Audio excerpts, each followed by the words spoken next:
What's up, y'all? It's Heathen, and this is a discussion video regarding the word heathen. Let's dive right into it.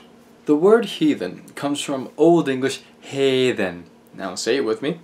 Hēþen. So we have a macron ash, which makes an eh sound, and then we have the thorn or eth, depending which letter you like. Anyway, in this case, because it's between two vowels, it becomes a voiced th. And what is a voiced th? A voiced th is a z sound, like this and that. Anyway, so hēþen, hēþen, hey. Good job. Okay, that's if you got it right. Anyway, so what is a heathen or hēþen back then? A heathen, back in the times of the Anglo-Saxons, it really meant someone who wasn't a Christian. Well, that's a very simple way to explain it, but it meant someone who lived in the rural land, someone who the old customs, the pagan. Well, I mean, there you go, the word pagan. The difference between the word pagan and heathen is that they both mean the same thing. It's just that pagan is a Latin word which comes from paganus, whereas a heathen is a Germanic word.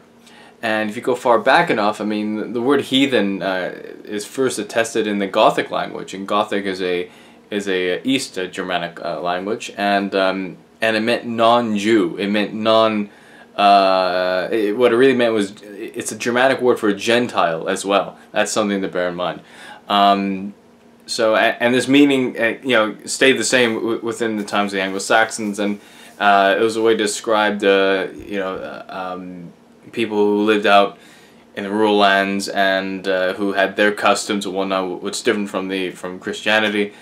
But in some context, in a Christian perspective, viewing these non-Christian practices or customs, the word also means barbarous, because, well, then again, it's all in perspective, right? But then again, from a heathen's perspective, you could look at Christianity, you can say the same thing, given what happened in history. I'll give you a great example, the Saxon Wars, with Charlemagne going into Old Saxony and butchering a lot of people. But then now, okay, let's not point fingers now on who killed who, but anyway. So yeah, I mean, it can mean barbarous, it can mean non-Jewish, it can mean Gentile, it can mean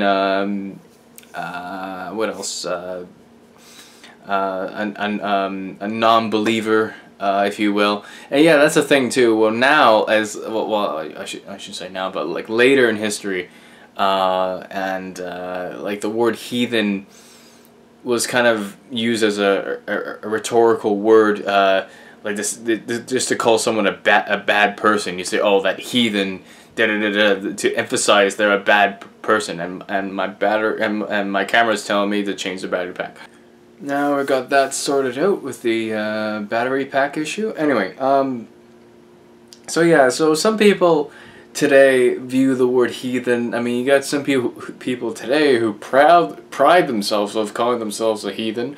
Then you have other people who don't like the word. They still think it has that Christian connotation, that it's a bad word. But I mean, as for myself, I mean, I don't see anything wrong with it.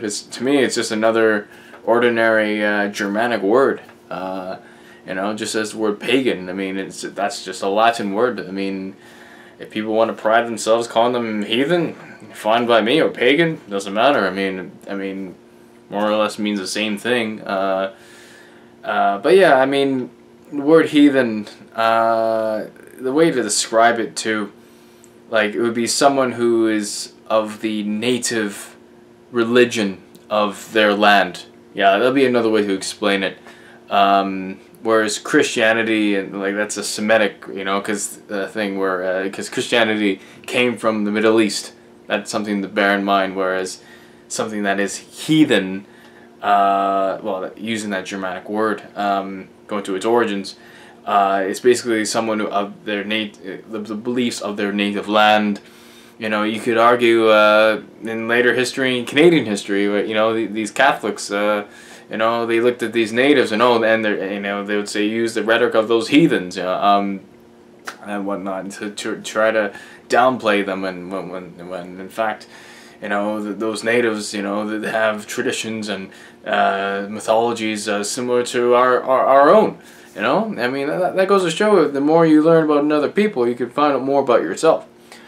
So yeah, that's more or less it. I'm probably forgetting, maybe, I hope I'm not forgetting anything, but if anything, I will put the entries down below of the word of heathen, so you can check out the read what it meant in certain parts of Anglo-Saxon England history. But for those of you who are really into this sort of stuff, heathenism, paganism, and all that, there's a channel, and a good friend of mine, I should say. Well, I've been wary of his stuff. I mean, I watch his stuff a lot. The golden one tends to call him the master of the faith, and I tend to believe such a term because he's a very knowledgeable man, and that man I speak of is called Survive the Jive. So I would highly suggest that you check him out, because he talks about mythology, spirituality, metaphysical things, and you think you learn a lot from me? Well, like, get a load of this guy. You're gonna learn a lot from him. And if you do check out his channel, be sure to comment on his video saying Kevin from hēþen Eald English sent you, because I want that man to smile from ear to ear when he sees that comment. All right? So go out there and make him happy. Anyway, that's it for this video. My name is Kevin, and you're watching a discussion video of hēþen Eald English. Thanks for watching, and be sure to subscribe. I make videos every Saturday, sometimes surprisingly throughout the week. And if you really want to help the show out, please become a patron at my Patreon page down below. Thanks for watching. Bye bye.